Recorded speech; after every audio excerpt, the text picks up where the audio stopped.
ଝିଅର ପ୍ରଥମ ଜନ୍ମଦିନ ପାଳନ କରିବାର 5 ମିନିଟ୍ ଭିତରେ ମାଟିରେ ମିଶିଗଲା ଘର, ଚାଲିଗଲା 15 ଜଣଙ୍କର ଜୀବନ। ଆସନ୍ତୁ ଜାଣିବା ଏହାର ସର୍ବିଶେଷ ଖବର ବିଷୟରେ। 5 ମିନିଟ୍ରେ ଭୁଷୁଡ଼ିଗଲା ପରିବାର, ଲଗାଣ ବର୍ଷା ସାଜିଲା ଶତ୍ରୁତା। ଝିଅର ଜନ୍ମଦିନ ପାଇଁ ଖୁସି ମନାଉଥିବା ପରିବାରର ଖୁସି ନିମିଷକରେ ଉଭେଇଗଲା। ଏବେ ରହିଯାଇଛି ସେହି ଶେଷ ଫଟୋ ଓ ପୁଳାଏ ସ୍ମୃତି।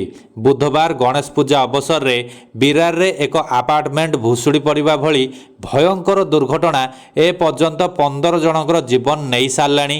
ଉଦ୍ଧାର କାର୍ଯ୍ୟ ଏପର୍ଯ୍ୟନ୍ତ ମଧ୍ୟ ଜାରି ରହିଛି। ଏନ୍ଡିଆର୍ଏଫ୍ର 5ମ ବାଟାଲିୟନ୍ର 2ଟି ଦଳ, ବସାଇ ବିରାର ମ୍ୟୁନିସିପାଲିଟି କର୍ପୋରେସନ ଦଳ ଏବଂ ସ୍ଥାନୀୟ ପୋଲିସ ରିଲିଫ ଏବଂ ଉଦ୍ଧାର କାର୍ଯ୍ୟରେ ନିୟୋଜିତ ଅଛନ୍ତି। ଏ ମଧ୍ୟରେ ଭୁଷୁଡ଼ି ଯାଇଥିବା ଆପାର୍ଟମେଣ୍ଟରୁ ଏକ ଦୁଃଖଦ କାହାଣୀ ସାମ୍ନାକୁ ଆସିଛି। ବିରାରର ପୂର୍ବର ବିଜୟନଗରରେ ଥିବା ଜୋୟାର ପରିବାରର ସେମାନଙ୍କର ଝିଅ ଉତ୍କର୍ଷାର ପ୍ରଥମ ଜନ୍ମଦିନ ପାଳନ କରୁଥିବା ସମୟରେ ଏହି ଦୁର୍ଘଟଣା ଘଟିଥିଲା। ଜନ୍ମଦିନ ପାଳନ ପାଇଁ ପରିବାର ଘର ସଜାଇଥିଲେ, କେକ୍ କାଟିଥିଲେ ଏବଂ ଖୁସିର ମୁହୂର୍ତ୍ତଗୁଡ଼ିକୁ ଫଟୋରେ କଏଦ କରିଥିଲେ ଏବଂ ଫଟୋଗୁଡ଼ିକୁ ସେମାନଙ୍କ ସମ୍ପର୍କୀୟମାନଙ୍କୁ ମଧ୍ୟ ପଠାଇଥିଲେ। କିନ୍ତୁ କେକ୍ କାଟିବାର ମାତ୍ର 5 ମିନିଟ୍ ପରେ ରମାବାଇ ଆପାର୍ଟମେଣ୍ଟର ପଛ ଭାଗ ଭୁଷୁଡ଼ି ପଡ଼ିଥିଲା। ଏହି ଦୁର୍ଘଟଣାରେ ଉତ୍କର୍ଷା ଏବଂ ତାଙ୍କ ମା ଆରୋହୀ ଜୋୟାଲଙ୍କ ମୃତ୍ୟୁ ହୋଇଥିବା ଜଣାପଡ଼ିଛି।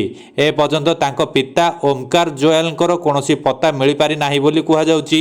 ଦୁର୍ଘଟଣା ପରେ ତୁରନ୍ତ ଏନ୍ଡିଆର୍ଏଫ୍ ଦଳ ପହଞ୍ଚିବା ପୂର୍ବରୁ ସ୍ଥାନୀୟ ନାଗରିକମାନେ ସାହସ ଦେଖାଇ 7 ଜଣଙ୍କୁ ଭଗ୍ନାବଶେଷରୁ ସୁରକ୍ଷିତ ଭାବରେ ଉଦ୍ଧାର କରିଥିଲେ। ସେମାନଙ୍କ ମଧ୍ୟରୁ କିଛି ଲୋକଙ୍କୁ ସାମାନ୍ୟ ଆଘାତ ଲାଗିଛି, ଯେଉଁମାନଙ୍କୁ ବିରାର ଏବଂ ନାଲାସୋପାରାର ଡାକ୍ତରଖାନାରେ ଭର୍ତ୍ତି କରାଯାଇଛି।